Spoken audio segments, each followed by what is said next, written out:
आणि यानंतर आपण बघणार आहोत आजच्या 9 राजकीय बातम्या।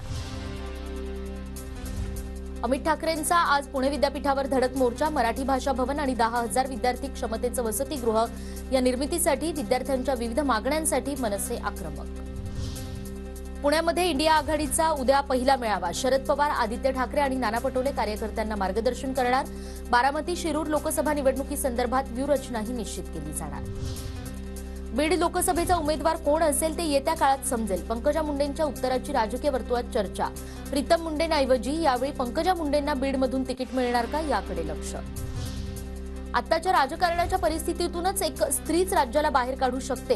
गड कधी राजकारणाचे फड बनू नयेत, भाजप नेत्या पंकजा मुंडे यांचं वक्तव्य।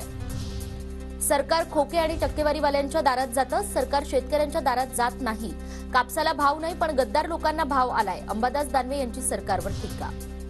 अजित पवारांच्या भोवतीचे लोक केवळ स्वतःचा फायदा बघतात, ही लोक केवळ राजकीय पोळी भाजून घेतात। आमदार रोहित पवार यांचा अजित पवार गटातील नेत्यांवर निशाणा। दादांच्या अवतीभोवती जी लोक आहेत ना, ते फक्त स्वतःचा फायदा बघतात। दादांचं नुकसान झालं तरी चालेल, फक्त राजकीय पोळी भाजून घ्यायची आणि त्यांच्यावर ज्या कारवाई चालल्यात त्या थांबल्या पाहिजे। कोणाचं ऐकायचं कोणाचं नाही ऐकायचं हा आपला आपला विषय आहे। दादांचं वय तसं 65-67च्या आसपास आहे।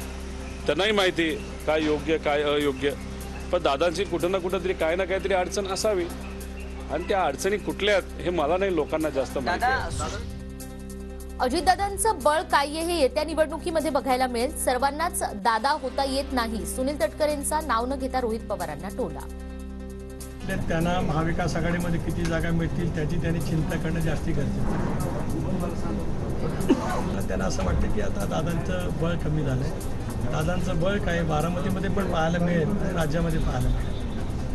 सगळे दादा नाही होऊ शकत, पण स्वतःने उपाधी लावली म्हणजे आपल्याला लोक जसं मानतात असं होत नाही। कोल्हेंसारखे पक्ष बदलले नाहीत, शिवसेनेतच राहिलो। कोल्हे, मनसे, सेना, राष्ट्रवादी मग शरद पवार गटात। तिकीट मिळालं नाही तरी शिंदेंसोबतच आढळराव पाटलांची कोल्हेंवर टीका। काँग्रेसमधून बाहेर पडल्यानंतर प्रथमच अशोक चव्हाण आज नांदेड दौऱ्यावर। पक्षांतरानंतर 11 दिवसांनी अशोक चव्हाण नांदेडला जाणार।